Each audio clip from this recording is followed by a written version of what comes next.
Joseph Goebbels Hitler propagandaminisztere volt, neki kellett minden kormányzati intézkedést eladnia a népnek, pedig nem hitt abban, amit terjesztett.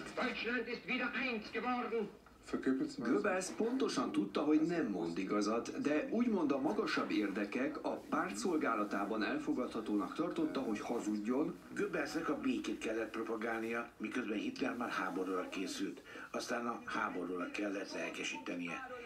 Mindenre a sajtot használták föl. A Führertől csak azt kérdezhetett, csak azt filmezhette, akinek megengedték. Hitler birodalmában már éheztek, amikor Goebbels nagy költségvetésű történelmi filmet készítetett, amelyet a náci nézeteket visszhangozták.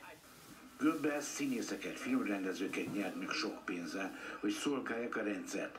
Aki nem tetszett neki, az nem kapott megbízást, vagy halálba kergette. A miniszter kihasználta a pozícióját, hajkorázta a nőket, miközben családja volt, és a család szentségét hirdette. Pehjére beleszeretett egy nem állja színésznőbe. Goebbels válni akart, de a Führer megtiltotta. A rezsim nem bírt volna el egy családi botrányt.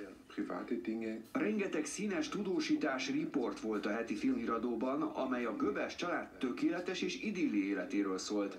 Meg akarta mutatni, mi zajlott a valóságban, hogy az egész csak propaganda. A rendező a Mondiner újságírójának elmondta, hogy az, amit propagandának hívtunk, azt ma dezinformációnak és manipulációnak nevezzük.